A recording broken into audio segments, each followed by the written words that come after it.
Master minds commerce చదవాలనుకునే 10th inter విద్యార్థుల తొలి ఎంపిక. వంటగదిలో నుంచి గ్యాస్ సిలిండర్ని బయటికి తీసుకొస్తున్న క్రమంలో గ్యాస్ లీక్ అయ్యి ఒక పేలుళ్లా సంభవించిన వీడియో ఇప్పుడు వైరల్ అవుతోంది.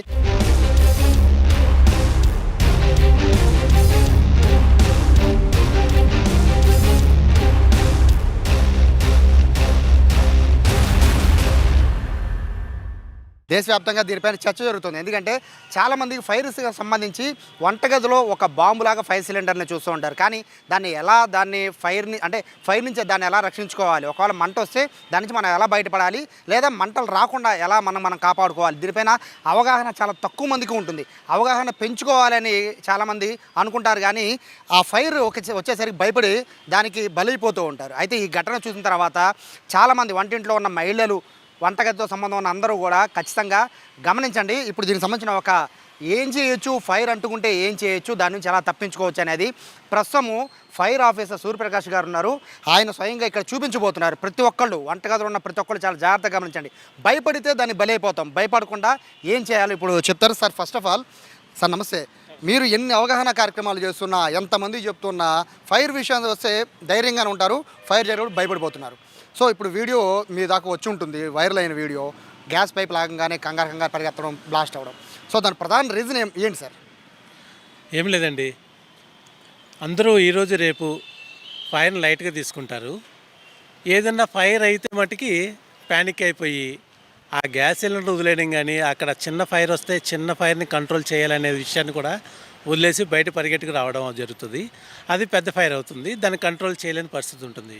ఎప్పుడు ఫైర్ ప్రాథమికంగా 5 minutesలో కనుక మనం ఫైర్ని కంట్రోల్ చేయగలిగితే కనుక ఆ ఫైర్ మనతో పూర్తిగా కంట్రోల్ అవుతుంది. అదర్వైజ్ అది పెద్దదైపోయి మొత్తం ఇల్లంతా కాలిపోయి పెద్ద ఫైర్ అయ్యే వరకు పరిస్థితి వస్తుందన్నమాట. దీనికి ఏంటంటే ఇంపార్టెంట్ ఏంటంటే అవగాహన లేకపోవడమే.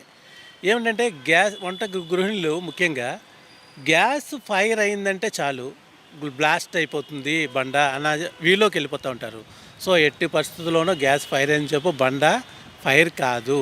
దానికి ఎక్స్టర్నల్ టెంపరేచర్ ఏదైతే ఉందో, ఎక్స్టర్నల్ టెంపరేచర్ వచ్చి తగిలినప్పుడే కనుక అది ఫైర్ అవుతుంది. సర్టెన్ టెంపరేచర్ డిగ్రీ సెంటిగ్రేడ్ వచ్చినప్పుడే తప్ప అది ఫైర్ అవుతుంది తప్ప మీకు ఫైర్ ఇది ఎంతసేపు ఇది గ్యాస్ ఫైర్ అయినప్పుడు మీకు ఎటువంటి ఇబ్బంది లేదు, దానికి భయపడడం అవసరం లేదు, పేలదు. ప్రాక్టికల్గా చేసి సార్, మీ దగ్గర ధైర్యంగా ఉంటుంది. ఇదే బయట జరిగితే నేను భయపడిపోతా. బట్ ఎలా ఉంటుంది సార్? అంటే మీరు చాలా ధైర్యంగా దీన్ని ఎదురిస్తున్నారు, చాలా ఈజీగా దీన్ని ఆర్పేయచ్చు అని చెప్తున్నారు. ఒకసారి ప్రేక్షకుల కోసం చూపించండి. ఒకసారి ఏం లేదండి, వాళ్ళది ఇందాక చూశారు కదా, ఆవిడ ఏమేం చేసిందంటే గ్యాస్ సిలిండర్ తీసుకొస్తున్నాడు, బస్ ఐ థింక్ ఇది ఓపెన్ అయింది. అలా ఓపెన్ అయినప్పుడు అది ప్రెజర్ తోటి కొట్టుకుందన్నమాట. గ్యాస్ ఫుల్ ఆఫ్ ప్రెజర్ ఉన్నప్పుడు అలా వస్తూ ఉంటుంది. సో దానివల్ల ప్రాబ్లం లేదు. అప్పుడు ఏం చేయాలంటే ఆవిడ జస్ట్ నాపుని కదా అలా కట్టేసి ఉంటే కనుక ఆగిపోయేది. ఆ ఒక్క పని చేయాలనే ఐడియా ఆవిడకి రాలేదు కాబట్టి అక్కడ ప్రమాదం సంభవించింది. ఉదాహరణకి అదే కనుక మన ఫైర్కి అదేమి ఏంటంటే అలా లీక్ అయిపోయి ఎప్పుడైతే లీక్ అవుతుందని ఆ అమ్మాయి వదిలేసేసి బయటకు వచ్చేసిందో ఆ గ్యాస్ మొత్తం లీక్ అయిపోయి మొత్తం ఇల్లంతా వ్యాపించేసింది. ఎప్పుడైతే వ్యాపించిందో అక్కడ వంటగదిలో మీరు అబ్జర్వ్ చేస్తుంటారో, వంటగదిలోంచి స్పార్క్ తీసుకుంది.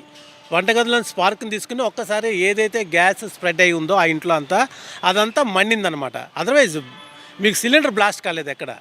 సో ఓపెన్ అయిన ఎయిర్లో కలిసిపోయినటువంటి గ్యాస్ ఏదైతే ఉందో అది మట్టికి ఫైర్ అయిందనమాట. మీకు గ్యాస్ లీక్ అయిందా లేదా అనేది తెలుసుకోవడానికి యాక్చువల్గా గ్యాస్కి రంగు, రుచి, వాసన ఉండదు. దాంట్లో వాసన స్మెల్ కోసం మెర్కెప్టైల్ అనేది చెప్పి ఒక పదార్థం ఉంటుంది, అది కలుపుతారు. ఎందుకంటే మన గ్యాస్ లీక్ అయిందో లేదో మనం తెలుసుకోవాలి కాబట్టి అది కలుపుతారన్నమాట. చూడండి, మనకి కుళ్ళిన కొడుగుడ్డు టైపు వాసన వస్తుంటుంది మన గ్యాస్ లీక్ అయినప్పుడు. ఇది అయితే కనుక అది పట్టుకోగానే మన గ్యాస్ లీక్ అవుతుందని ఒక ఐడియా వస్తుంది కాబట్టి వెంటనే దాన్ని కంట్రోల్ చేస్తాము. ఉదాహరణ చూడండి, మీకు గ్యాస్ కనుక ఆవిడ ఇందాక అది కట్టుంటే ఓకే ఇది కదా, అదే కనుక గ్యాస్ ఈ ప్రైస్లో కనుక ఫైర్ అయితే కనుక ఏం చేయాలో చూపిస్తానండి. ఫైర్ చేయమ్మా.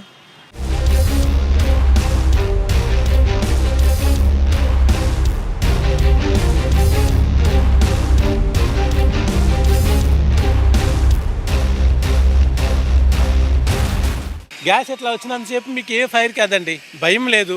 గ్యాస్ సిలిండర్ పేలడం కానీ అట్లాగే ఏ భయం ఉండదు. ఎప్పుడు మీకు చూడండి, గ్యాసు 1 inch ఉంటుంది గ్యాప్. మీకు యాక్చువల్గా ఆపలేదు, కానీ ఈ 1 inchలో గ్యాప్ తోటి మనం ఫైర్ని కంట్రోల్ చేయొచ్చు. ఓకేనా? అదర్వైజ్ మీకు కంట్రోల్ కాలేదంటే కనుక ఇది ఫైర్ అవుతున్నప్పుడు కనుక మన క్లాత్ తీసుకోమ్మా.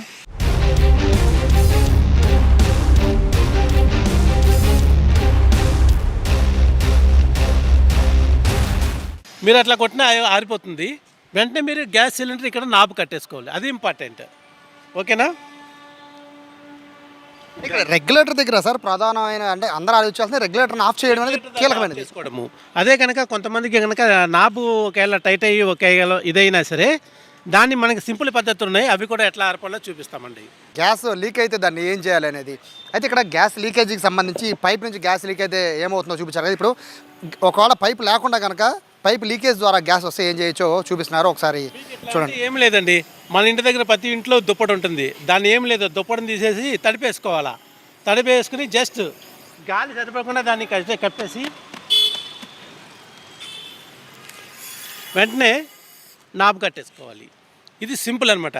ప్రతి వాళ్ళ దగ్గర ఇంట్లో దుప్పటి కానీ లేకపోతే స్కర్టెన్స్ కానీ ఉంటుంది. వెంటనే ఇంట్లోకి వెళ్ళడం, తడినీటిలో తడిపేసేసుకోవడం, వెంటనే దాన్ని మీకు గాలి చరబడకుండా కనుక ఇట్లా చుట్టుకుని కట్ చేసుకుంటుంటే కనుక దానికి ఎప్పుడైతే గాలి అందలేదో వెంటనే అది ఫైర్ కట్ ఆఫ్ అవుతుంది. వెంటనే నాబు కట్టేసుకోవాలి. సార్ ఇక్కడ ఒక బాగానే ఉంది సార్, సిలిండర్కి సంబంధించి మీరు చెప్పింది బాగుంది. బట్ ఆ వీడియోలో చూస్తే సార్ గ్యాస్ స్ప్రెడ్ అయిపోయింది. సో అక్కడ ప్లస్ పాయింట్ ఏమో కానీ అన్ని విండోస్ అన్ని ఓపెన్ చేసి పెట్టున్నాయి. సో అది లాభమా నష్టమా? అంటే విండోస్ అలా ఓపెన్ చేసేసి పెట్టడం అనేది ఏంటి? అక్కడ వాళ్ళకి ఇంకా బెస్ట్ ఏంటంటే విండోస్ అన్నీ ఓపెన్ చేసి ఉండడం చాలా బెస్ట్ అయింది. అదర్వైజ్ కనుక అది కనుక రూమ్స్ అన్నీ క్లోజ్ చేస్తుంటే కనుక వెంటనే అక్కడ ఫైర్ అయ్యి వెంటనే బ్లాస్ట్ కింద తయారయ్యేది అనమాట. వెంటనే వాళ్ళకి కూడా డెత్ ఇన్సిడెంట్ అయ్యే ప్రమాదం ఉంది. బట్ అక్కడ సంతోషం ఏంటంటే వాళ్ళ కిటికీలు ఓపెన్ చేస్తున్నాయి, డోర్స్ ఓపెన్ చేస్తున్నాయి కాబట్టి ఏదైతే గ్యాస్ లీక్ అయిందో force of gas maximum gas escape అయింది. కొంతవరకు క్లౌడ్ కింద ఏర్పడిన గ్యాస్ మట్టుకుని ఫైర్ తీసుకుని ఫైర్ క్యాచ్ అయిందనమాట, అంతే. చాలా వంటగదుల్లో సార్ మిక్సీ కోసమనో లేకపోతే ఫ్రిడ్జ్ కోసమనో స్విచెస్ అనేవి రెడీగా పెట్టి ఉంచుతారు. ముఖ్యంగా ఫ్రిడ్జ్కి అయితే ఖచ్చితంగా స్విచ్ ఆన్ చేసి ఉంటుంది. బట్ అక్కడంటే వంటగది బయటికి లాక్కొచ్చారు కాబట్టి అంత పెద్ద బ్లాస్ట్ కాకపోవచ్చు. కానీ చాలామంది వంట గదిలోనే బ్లాస్ట్ అయ్యే అవకాశం ఉంటుంది కదా, అంటే స్పార్క్ కూడా అక్కడే రెడీగా ఉంటుంది కదా. సో అట్లాంటి వాళ్ళు ఎలా తప్పించుకోవాలి? అప్పుడు ఇట్లా ఎప్పుడైతే గ్యాస్ కనుక మీకు ఫైర్ అవుతుంది, గ్యాస్ లీక్ అవుతుందని తెలుసుకున్నప్పుడు కనుక మనకు వెంటనే నాబు కట్టే చేసుకుని ఎక్కడ లీక్ అవుతుందో చెక్ చేసుకోవడం ఇంపార్టెంట్. తర్వాత గ్యాస్ సిలిండర్ మనం కనుక రిసీవ్ చేసుకున్నప్పుడు ఇక్కడ ఓరింగ్ అనేది ఉంటుంది, లోపల మీకు కనబడుతుంది కదా ఓరింగ్. ఆ ఓరింగ్ అనేది ఇంపార్టెంట్ అండి. మీరు తీసుకొచ్చినప్పుడు వాటర్ని వేసుకుంటుంటే అలాగే బుడగలు రాకుండా ఉందంటే కనుక అది బాగున్నట్టు. అదర్వైజ్ బుడగలు వస్తుంది అంటే కనుక అది గ్యాస్ లీక్ అవుతున్నట్టు వెంటనే సిలిండర్ అతన్ని తీసుకెళ్ళి వెళ్ళిపోమనాలా. చాలామంది అంటే యూట్యూబ్ వీడియోస్ కొంచెం వైరల్ వీడియోస్ కొంతమంది చూస్తున్నారు. అంటే గ్యాస్ ఉందా లేదా, తగ్గిందా లేదా, ఒక తడి క్లాత్ తడి వాటర్ పోసుకోవాలి, సగం దాకా సిలిండర్ తడిగా ఉంటే పెట్టుకోవాలి, ఇలా రకరకాల ప్రయోగాలు తెలిసి తెలియకుండా చేస్తూ ఉంటారు. సో అది కూడా డేంజర్. అది ఏది కరెక్ట్ కదండి. అసలు గ్యాస్ పెట్టుకోవాలి ఇట్లా, అది ఏది కరెక్ట్ కాదు. సో ఇంకొక మెథడ్ ఉంది, ఆల్రెడీ మీకు క్లాత్ మెథడ్ చూపించాం కదా. బకెట్ కూడా ఉంటుంది అందరికీ, ఇంట్లో అందరికీ బకెట్లు ఉంటాయి కదా. ఆ బకెట్లతో కూడా ఎట్లా ఆర్పించేది అనేది కూడా ఒకసారి డెమో చూద్దరు. కానీ ఇప్పుడు మీరు ఇప్పుడు చూపించిందంతా కూడా పైప్ లేకపోతే, పైపు ఉంటే చాలా సింపుల్గా ఆర్పేశారు. మన వీడియోలో చూస్తుంది కూడా పైపు ఉన్నప్పుడు ఏం జరిగిందో దాన్ని బట్టి చాలా సింపుల్గా చెప్పేశారు. ఇప్పుడు పైపు లేకుండా ఎలా ఆర్పచ్చు, తడి క్లాత్తోనే కాదు మరో రకంగా కూడా ఆర్పి చూపిస్తున్నారు. కాన్సెప్ట్ ఏమి లేదండి, దీనికి ఆక్సిజన్ అందనివ్వకుండా చేస్తున్నాం అంతే. జస్ట్ చూడండి, ఈ బకెట్ తీసుకొచ్చి అంతే సింపుల్. వెంటనే నాబు కట్టుకోవడం అనేది ఇంపార్టెంట్, నాబు కట్టేసుకోవాలి. ఈ మెథడ్స్ ఉపయోగించుకుంటే కనుక మీకు ఎంత ఫైర్ అయినా కంట్రోల్ చేయొచ్చు. కానీ చాలామందికి తెలియని విషయం ఏంటంటే ఎక్స్టర్నల్ ఒకసారి ఫైర్ చేయమ్మా. మీకు ఇట్లా ఫైర్ అయిందని సేపు ఫైర్ కానివ్వండి, గ్యాస్ సిలిండర్ ఏమీ కాదు, పేలదు, ఎట్టి పరిస్థితుల్లోనూ పేలదు. ఇలాంటి ఏమైనా పడినప్పుడు కనుక మీ దగ్గరలో ఉన్న తీసుకెళ్ళి మ్యాక్సిమం నాబు కట్టేసింది, నాబు కనుక ఇదేనా కూడా మెల్ట్ అయిపోయి ఫైర్ అవుతుంది అనుకుంటే కనుక తీసుకెళ్ళి ఏమన్నా నీటి తొట్టులో బోర్లించేసుకున్నా పర్వాలేదు, లేకపోతే చెరువులో అయినా పడేసినా పర్వాలేదు, మీకు ఎటువంటి ఇబ్బంది లేదు. ఇలా గ్యాస్ ఫైర్ అయిందని సేపు ఫైర్ అవనివ్వండి, మీకు ఏ విధమైన ఇబ్బంది లేదు, ఫైర్ కాదు. దీన్ని ఎప్పుడైతే ఏదో కంట్రోల్ చేయాలంటే కనుక నాబు కట్టేసుకుని, లేదనుకుంటే కంట్రోల్ అవ్వట్లేదు, ఇది కూడా మెల్ట్ అయిపోయి ఫైర్ అవుతుందని అనుకుంటే కనుక ఈ మెథడ్స్ ఏది క్లాత్ మెథడ్ ఉపయోగించండి, లేకపోతే మన బకెట్ మెథడ్ ఉపయోగించండి. ఇది కూడా కాలేదు అంటే కనుక జాగ్రత్తగా మీకు ఫైర్ కాకుండా అంటుకోకుండా గ్యాస్ సిలిండర్ తీసుకెళ్ళి నీటి తోటలో ఇలా బోర్లించేయండి. అదర్వైజ్ ఏమైనా చెరువులో పడేసుకున్నా మనకి ఇబ్బంది కాదు. ఓకేనండి. చెప్పడానికిను ప్రాక్టికల్గా మేము చేయడానికి బాగానే ఉంది సార్, బట్ ఆ ఫైర్ అయితేనే మళ్ళీ కంగారు వచ్చేసింది. సో వంటగదిలో ఉండే మహిళలందరికీ ఏం చెప్తారు? ఎందుకంటే చాలామంది దోమలు వచ్చేస్తున్నాయని విండోస్ వేసేస్తూ ఉంటారు, అలాగే ఎయిర్ కూడా బయటికి వెళ్లకుండా కూడా కట్టెలు వేసేస్తూ ఉంటారు. మరోవైపు గ్యాస్ స్మెల్ వచ్చి కనిపెట్టలేని పరిస్థితుల్లో కూడా బయట టీవీల దగ్గర అతుక్కుపోతూ ఉంటారు. సో ఇటువంటి చాలా ప్రాబ్లమ్స్ గ్యాస్ లీకేజెస్కి, గ్యాస్ పెళ్ళిళ్ళకి కారణమవుతున్నాయి సార్. సో వాళ్ళందరికీ ఏం చెప్తారు? ఓకే, ఇప్పుడైతే మనం ఇందాక అనుకున్నట్టు మెర్కెప్టైల్ అనే పదార్థం కలిపినప్పుడు అది కుళ్ళిన కొడుగుడ్డు టైప్ వస్తుంది కదా, ఆ వాసన మీరు ఎక్కడున్నా సరే ఈజీ క్యాచ్ చేయొచ్చు. మీరు వంటగదిలో ఉన్నా సరే, లేకపోతే మీరు టీవీ రూమ్లో ఉన్నా సరే, బెడ్రూమ్లో ఉన్నా సరే, అది కనుక స్ప్రెడ్ అవుతున్నప్పుడు నువ్వు ఆ స్మెల్ని క్యాచ్ చేయొచ్చు. ఎప్పుడైతే నీకు గ్యాస్ లీక్ అవుతుంది అన్న స్మెల్, ఆ స్మెల్ ఎప్పుడైతే వచ్చిందో నువ్వు వెంటనే లైట్స్ని ఆన్ చేయడం కానీ ఆఫ్ చేయడం కానీ ఎట్టి పరిస్థితుల్లోనూ చేయకూడదు. ఫస్ట్ ఆఫ్ ఆల్ అది. అట్లాగే నీ సెల్ ఫోన్ కూడా ఆపరేట్ చేయడం కూడా చేయకూడదు. ఎందుకంటే స్టాటిక్ ప్రెజర్ ఉంటుంది, స్టాటిక్ ప్రెజర్ నుంచి కూడా తీసేసుకుంటుంది. సెల్ ఫోన్లో స్టాటిక్ ప్రెజర్ ఉంటుంది బటన్ నొక్కేటప్పుడు, ఆ స్టాటిక్ ప్రెజర్ నుంచి కూడా స్పార్క్ని తీసుకుంటుంది అనమాట గ్యాస్. సో నువ్వు ఎట్టి పరిస్థితుల్లోనూ ఆన్ కానీ ఆఫ్ కానీ లైట్ చేయకూడదు. నువ్వు వెంటనే జాగ్రత్తగా వెళ్ళి నీ దగ్గర మెయిన్ డోర్సు అండ్ కిటికీ డోర్సు స్పార్క్ లేకుండా జాగ్రత్తగా ఓపెన్ చేసి పెట్టేసాలి. అట్లాగే నువ్వు ఇందాక మనం చూపించుకున్నప్పుడు ఈ బటన్ ఆఫ్ చేసి పెట్టుకోవాలి. ఆఫ్ చేసి పెట్టేసుకుని డోర్స్ అన్నీ ఓపెన్ చేసేసి ఆ గ్యాస్ అంతా ఎస్కేప్ అయ్యేటట్టు మనం ప్లాన్ చేసుకోవాలి. వెంటనే ఆ గ్యాస్ సిలిండర్ తీసుకొచ్చేసి ఎక్కడ లీక్ అవుతుందో చెక్ చేస్తాం. మన కంట్రోల్లో కాలేదు, ఆ ఓరింగ్ చూపించాను కదా ఇందాక, ఆ ఓరింగ్ దగ్గర నుంచి ఏమైనా లీక్ అవుతుంది అనుకుంటా కనుక ఓ నీటి తోటలా కనుక దీన్ని బోర్లించి పెట్టేసుకున్నా మీకు ఏదైనా ఫైర్ అయినా ఆ లీక్ అవుతూ ఉంటుంది కన్నా ఫైర్కి క్యాచ్ కాదు. అట్లా సార్ స్టవ్ నుంచి వచ్చే మంట గ్యాస్ సిలిండర్కి వెళ్తుందా? ఎట్టి పరిస్థితుల్లోనే వెళ్దండి. స్టవ్ నుంచి వచ్చే మాట గ్యాస్ సిలిండర్కి వెళ్ళడం అనేది లేదు. అలా అంటే ఇంక అన్నిళ్ళు ఫైర్ అవుతూనే ఉంటాయి. సో అది కరెక్ట్ కాదు. అదంతా నీకు ఆ మెకానిజం సపరేట్ మెకానిజం ఉంటుంది. మీకు ఎప్పుడైతే ఇక్కడ మీకు చూసాం కదా ఇందాక ట్యూబ్ పెట్టినప్పుడు ఆ ట్యూబ్ ఎదర ఎడ్జులు పగిలిపోతాయి అనమాట. ట్యూబ్ ఎడ్జులు పగిలిపోతాయి. పగిలిపోయినప్పుడు అక్కడి నుంచి లీక్ అయ్యి ఆ ఫైర్ లైట్కి లీక్ అయ్యి గ్యాస్ దగ్గర నుంచి క్యాచ్ చేస్తుంది. క్యాచ్ చేసినప్పుడు అది ఫైర్ అవుతుంది అనమాట. అప్పుడు ఫైర్ అయినప్పుడు కనుక మీరు మనం చెప్పిన ఈ 2 మెథడ్స్ ఏదో మెథడ్స్ ఉపయోగించి ఆడుకోవచ్చు. కాంట్ బట్ మనం దాన్ని కనుక రబ్బర్తో సహా తీసుకొచ్చేసి మన నీటి తోటలో వేసేసుకున్నా పర్వాలేదు, లేకపోతే ఆ చెరువు దగ్గర ఉన్న చెరువు ఉన్న పాండ్ ఉన్న అందులో పెట్టేసుకున్నా పర్వాలేదు. ప్యానిక్ అవ్వకుండా ఉండాలి ఫస్ట్. ఎట్టి పరిస్థితుల్లోనూ మీరు ప్యానిక్ అవ్వద్దు. ఇది గ్యాస్ సిలిండర్ ఫైర్ అయినంతసేపు మీకు ఏమీ కాదు, అందులో గ్యాస్ ఉన్నంతసేపు ఫైర్ అయ్యి ఆగిపోతుంది. అదర్వైజ్ ఇది ఎప్పుడంటే ఏదైనా దీనికి ఎక్స్టర్నల్ బాహ్య టెంపరేచర్ కనుక వచ్చి ఎక్స్టర్నల్గా వచ్చినప్పుడు తగిలినప్పుడు అందులో ఏదైతే ఉందో ఇందులో లిక్విడ్ రూపంలో ఉంటుంది గ్యాస్.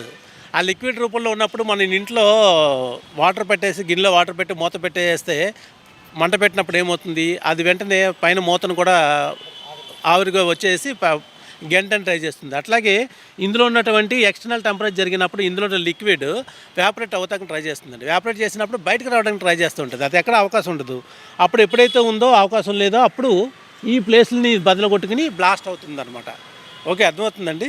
సో మీకు అది ఇప్పుడు ఎక్స్టర్నల్ టెంపరేచర్ తగిలినప్పుడు మాత్రమే నీకు ఏదైనా ఇల్లు పడిపోయి ఇల్లు ఫైర్ అవుతుంది, ఆ ఇల్లులో ఆ గ్యాస్ బండి ఉండిపోయింది, మనం తీసుకురాలేకపోయాము, ఇల్లంతా కాలుతుంది. ఆ కాలినప్పుడు ఆ టెంపరేచర్ కనుక దీన్ని తగిలి ఈ ఐరన్ కనుక మెల్ట్ అయితే కనుక అప్పుడు అది ఫైర్ అయ్యే బ్లాస్ట్ అయ్యే అవకాశం ఉంది. అదర్వైజ్ మీకు గ్యాస్ సిలిండర్ ఫైర్ అయినంతసేపు మీరు ఎట్టి పరిస్థితుల్లో భయపడాల్సిన అవసరం లేదు.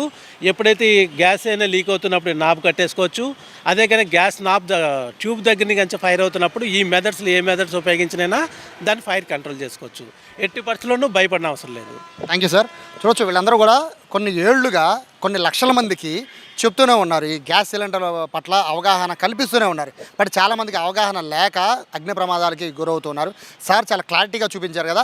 ఎవరో కూడా ప్యానిక్ అవ్వకుండా మొదట ఏదైతే రెగ్యులర్ దగ్గర ఉందో ఆ నాబ్ను ఆఫ్ చేస్తే చాలు, సగం ప్రాబ్లం సాల్వ్ అయిపోతుంది. మిగతాదంతా కూడా బకెట్లు కానీ లేకపోతే వాటర్ తొట్టులో కానీ వాటిల్లో ఇక మంటలు ఆర్పే ప్రయత్నం తర్వాత చేసుకోవచ్చు. సో ఏదైనా కూడా వైరల్ అవుతున్న వీడియోలో అయితే చాలా క్లారిటీగా అయితే గ్యాస్ మొత్తం లీక్ అయిపోయాక వచ్చిన చిన్న స్పార్క్ వల్లే ఫైర్ అయినట్టుగా కూడా ఫైర్ ఆఫీసర్లు చెప్తున్నారు. కెమెరా పర్సన్ కృష్ణతో సాయి, సుమన్ టీవీ, విజయవాడ నుంచి.